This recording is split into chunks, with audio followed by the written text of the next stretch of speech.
If you are a business owner based in Glasgow and you're looking to grow in 2026, there is so many different digital marketing strategies that you could be doing that gets you a positive return on investment. Today I'm joined with Kazradash, who's going to run through with myself all different types of digital marketing strategies that you could be doing. But with regards to companies who are based in Glasgow, there's so much noise out there at present of where they should be doubling down on. Should they be trying to get cited more in ChatGPT or in Gemini, which is the AI overviews in Google?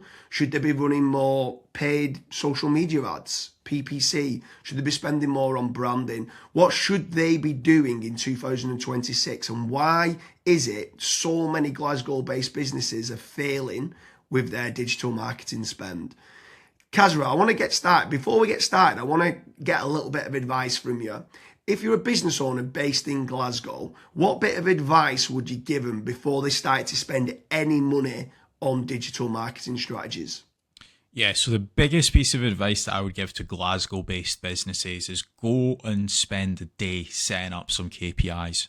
Because obviously myself and James, we're going to be speaking about a variety of different marketing channels that you can spend money on. But before you even spend a single penny, you want to figure out, okay, how much money am I spending? How many leads am I getting back for that spend?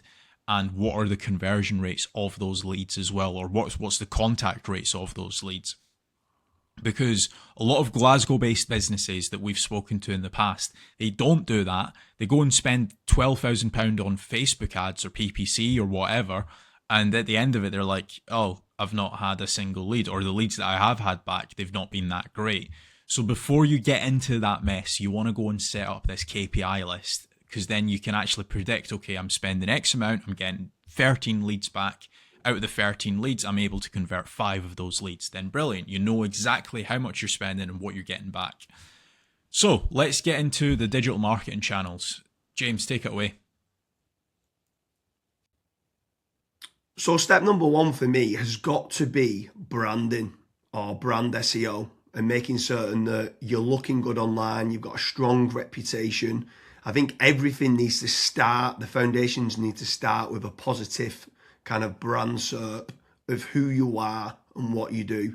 So a SERP stands for search engine results page, and getting that branding right across the board then can lead on to other things of what you can be doing. It will improve your conversion rate on paid ads or social media. Any leads that you get in, the conversion rate would be good. If at the 11th hour, they're going to decide who you're going to go with, branding, I think, becomes very, very important. So I'd say that's the first thing that people need to get right for all digital marketing strategies.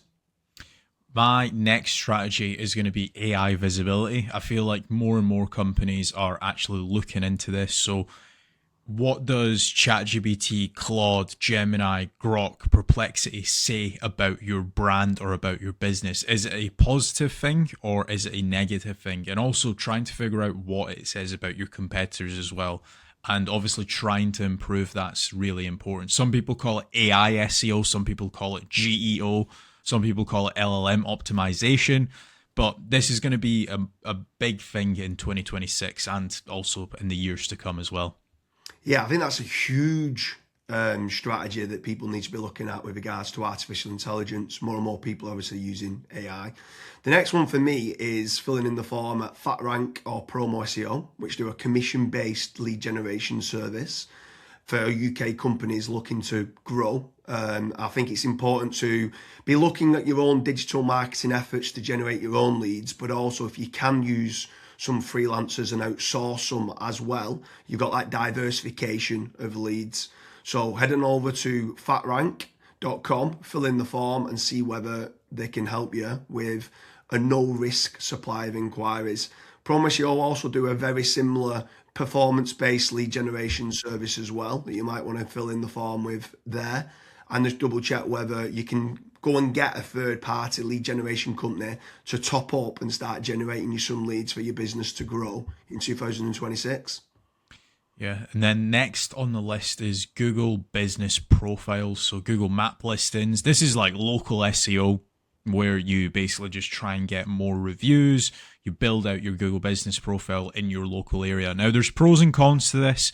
I think the the biggest pro is that once it is actually ranking, you're going to be consistently generating leads.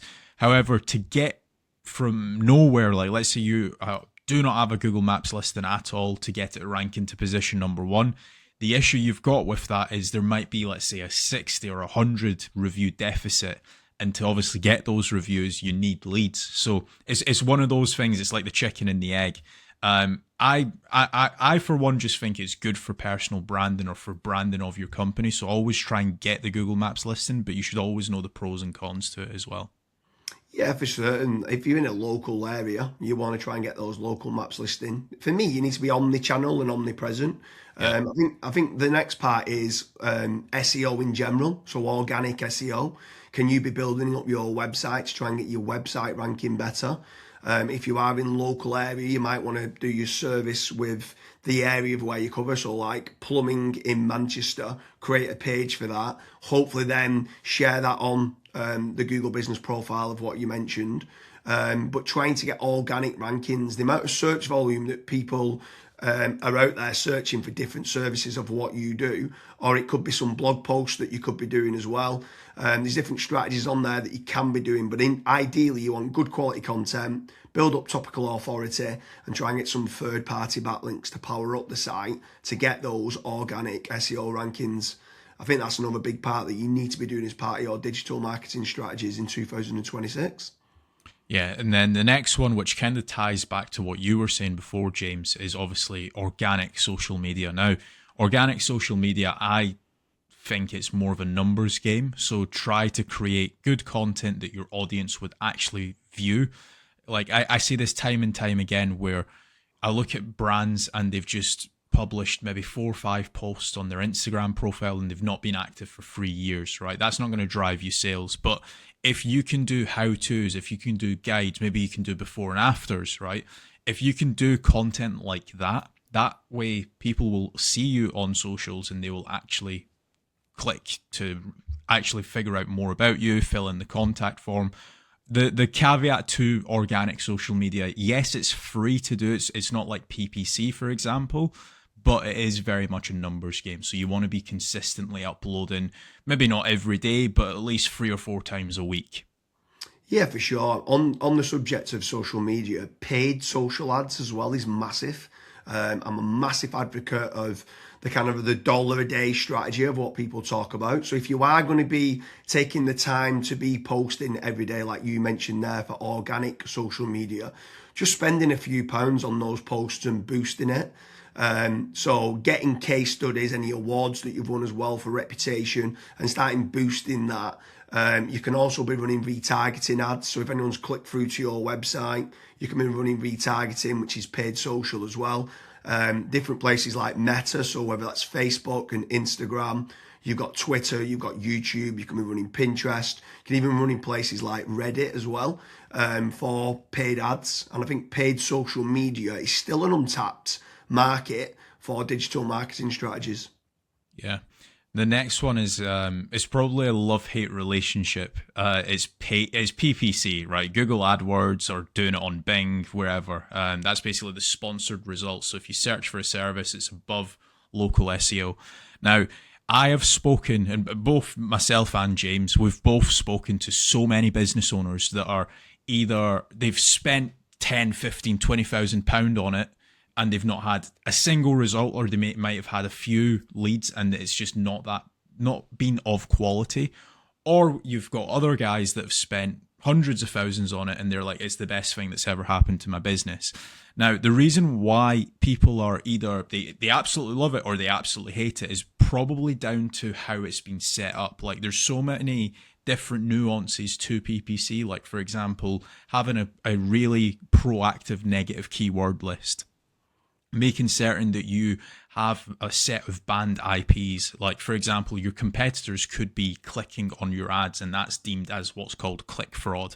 Making certain that you've got a high converting landing page, making certain that you KPI your sales team So when a PPC lead comes in, that is one of the first priorities that they actually take when it comes to contacting the lead. There's all of these different nuances, and if you're not on the ball with PPC, it's probably not going to work for your business. However, if you've got a really good, well-refined sales team, you've got a really good landing page, you've got a well-kept, up-to-date negative keyword list, you are using click fraud software, at that point, it will actually probably perform well for you. But again, just know the pros and cons to PPC.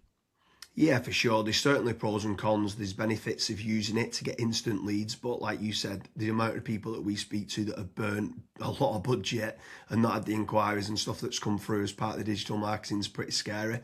While we're on the subject of paid, obviously we spoke about paid social ads, and now you've spoke there about PPC with Google or Bing.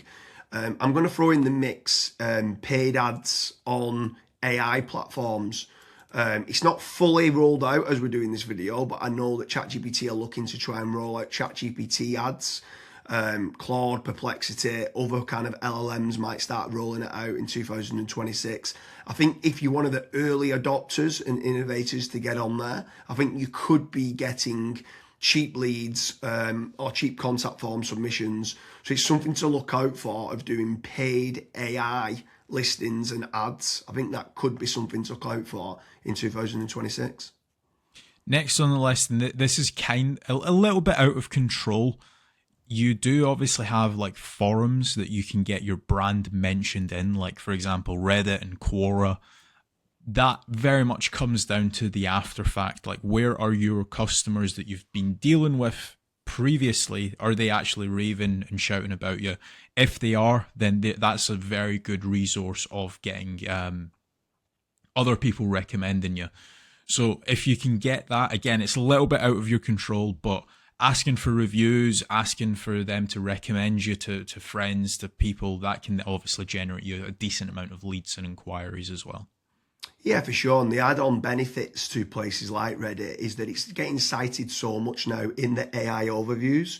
So when you spoke there early on about AI visibility, if you can try to get a positive kind of lot of people talking about the products and services of what you do and some reviews on there, it's indirectly then going to help you, or directly actually is going to help you with AI visibility. And then the last one for me is tradesman websites, so like Check a Trade, Bark, or teaming up with a third party lead generation company. Something I would say with all of these practices, Kazra touched on earlier about making certain that you understand your KPIs and your ROAS, return on ad spend. I think it's very important for business owners that are doing any sort of digital marketing to be tracking how much time and effort's being put into, let's say, running organic social media or running paid ads. Everything should have KPIs put in place. And this is exactly the same then with tradesman websites like Check a Trade, Bark, Rated People, My Builder. These could all be amazing platforms to generate leads that could get you a positive return on investment. And if you do, you should continue to be using those platforms. There's certain lead generation companies out there as well that could generate you quite a lot of leads. They could be using organic SEO or PPC or social media ads to generate you those leads. But if they are getting you a positive return on investment, again, I'm all for it as part of your digital marketing strategies. But I just want to repeat one more time with regards to FatRank and Promo SEO. They do lead generation and they guarantee a return on investment. It's a commission-based lead generation service or performance-based lead generation service. So make sure you head on over there, fill in the form. That could just be one part of generating leads of many. You should be trying to generate your own. You should never have a single point of failure, and you should be trying to get that diversification. But make sure you head on over to Promo SEO or FatRank lead generation service as part of your digital marketing efforts in 2026. Thank you very much, Kazra.